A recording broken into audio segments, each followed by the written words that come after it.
today I'm going to show you how I built my top bar beehive. So let's get started. I have two links here. I have a 42 and 42, and these are going to go together like so, long ways for the sides of the beehive. Then these are the end caps. These are both cut at 15. These links here, 15 and 15. Alright, there it is. This extra little bit of gap here, so this will allow us to where when we put our top bars on here, it'll give us a nice flush top.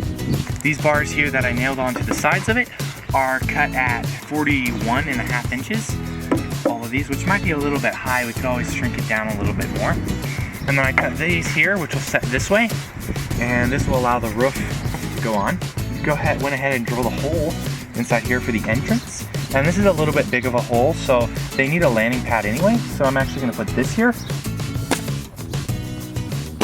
So I added this bar down here on the bottom. I just popped it on so that there isn't a gap down here. Ahead and I cut all the top bars, and each one of these top bars are 3/4 and 1.5 inches. Basically, I took a 2x4 and cut it into 3/4 strips.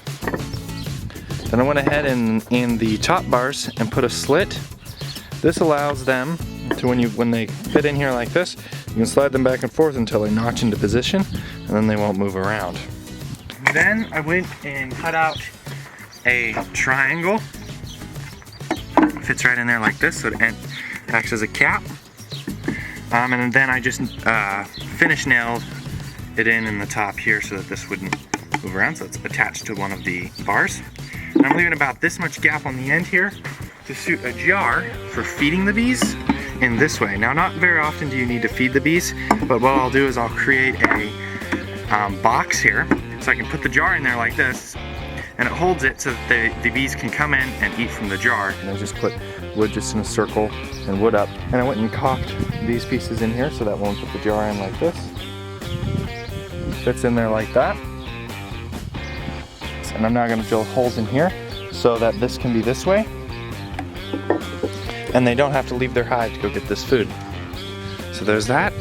And next I'm now going to build the roof to go on it. All right, here it is. So I got one board on. I'm gonna go ahead and put this other side on, or cut this other side board.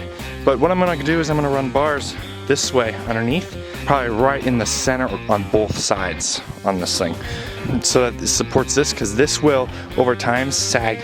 Size measurements for this, I basically measured from here down to this end, which is 4 feet. So this board is 4 feet by 16.5 this way, same that way. All right, I went ahead and added some handles and some metal to the top of this, coated it in some linseed oil, and boom, that's the roof. I also added a 3D printed queen excluder to the front of this hive. If you want to check this video out, you can click here. Alrighty, it looks like the hive is done. It looks beautiful. Bees are moving in and out. Bees absolutely love this hive. Thanks for watching. We'll see you next week. Alright, so today I'm going to show you how to unclog a 3D printer tip without even taking it off the head. Okay, so let's go ahead and get started. First,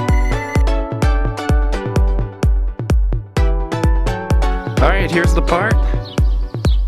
Let's go ahead and put it on the beehive. We need to scrape away our material from the outside of the bread tie. We are revealed with wire. Now this wire happens to section I can decide if I want the bees to go directly in, shut them completely down, or make it so the queen can't get out. I don't have that on when I first move the bees in to make sure the queen stays.